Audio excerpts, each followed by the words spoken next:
Mickey. Long time no see. Billy Evans. Can you talk us through the synopsis of the film?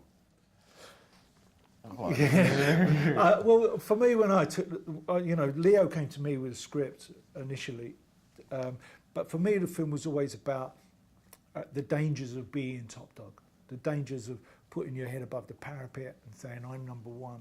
Because when you're in that position, there's only one way to go, and that's down. And for me, that was the underlying story. Okay. And it's based on the novel by Dougie Brimson, and he's got a bit of form with writing this kind of hard-edged, gritty drama type stuff. Has he worked on the script as well, or? As Dougie? Yeah. No, it was very much Dougie's script. He adapted it from the book. Obviously, myself and Dougie have known each other from Green Street days. We met for a pint one day. He told me about this book, said he wanted to develop it. I knew just the man for him, Jonathan Sothcott. We all got together. Jonathan luckily put us in touch with Martin, who's a good friend of his, who was in LA at the time.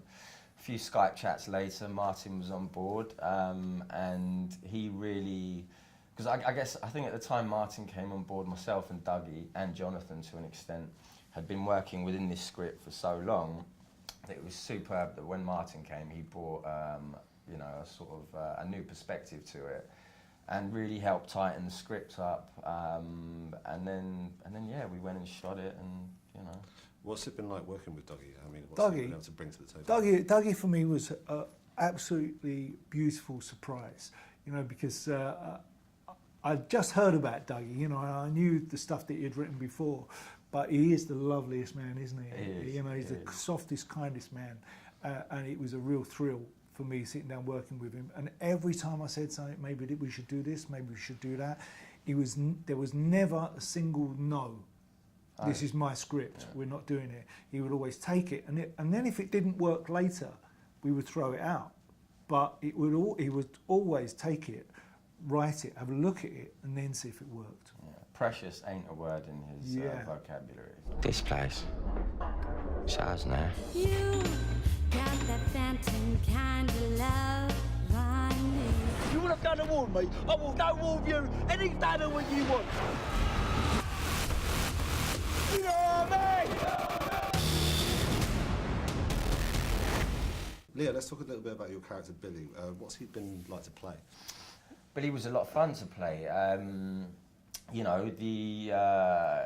we're saying he leads a duplicitous life, the one side of Billy, the violent side, the hooligan side, the lad side, is obviously a lot of fun to do, and I'd be a liar to say it's a path I haven't walked down before.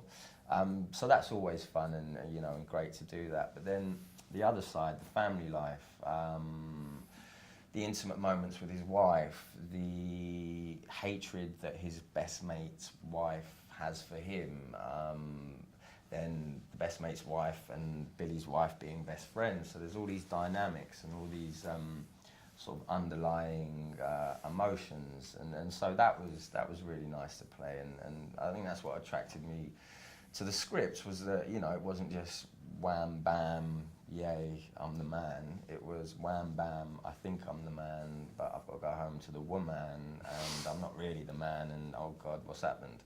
And that's what really, attracted me to it. What's going on, Mickey? Nothing, Pat, it's all right. This doesn't look like nothing to me. Is that kind of your main focus now, like directing? Is that what you're... Directing, I love it. I mean, it's, is it my main focus? It's a chance to bring all your favourite things together, whether it's purely photography as a hobby, it's drama, watching people work, do workshops and rehearsals and watching that skill, and then underneath it there's I suppose you bring in your other hobby, which is music, and you underscore everything with it, pinning it all together. So directing is a chance to bring all your favourite hobbies together. I've always said what I do is I do my hobby, and then I'm lucky enough to get paid for it sometimes. Are there any particular directors that you'd like to emulate? I mean, is there anyone that's a real inspiration? There's a few out there, but if you said who's your favourite, I'd have to say Scorsese. Come on! He's dead!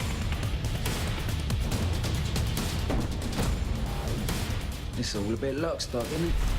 There's a cheeky reference in there somewhere to Lock, Stock.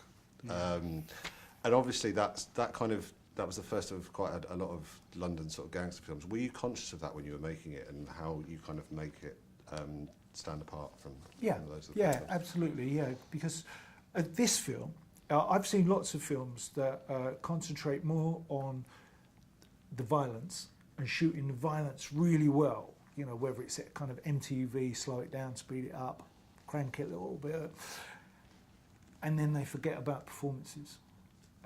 For me, Lock, Stock sometimes struggles in the performance area, and what I wanted to do with Top Dog is make a performance movie, so that all the performances in there, it's real. Sometimes Top Dog is real kitchen sink drama. You know, it's people telling their life stories to you, and I didn't want bad performances in there. I wanted it to be, that's what's going to make this film stand out from the others.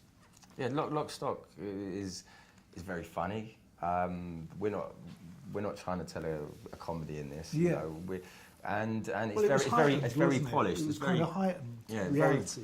very polished Lock, Stock as well. And this is, as Martin said, very kitchen sink. It's very, you know, it's just as it is. You know, you didn't want to, if you're doing a pub scene, you know, pubs aren't always filled to the brim with like busty looking girls and gangstery looking people. Sometimes you walk in a pub and God forbid there's 10 people in there.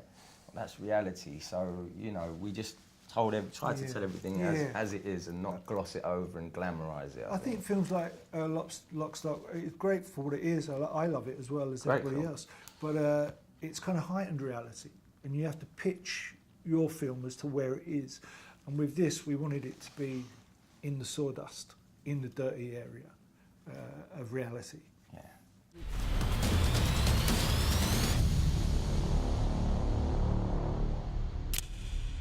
Mr. Evans, I presume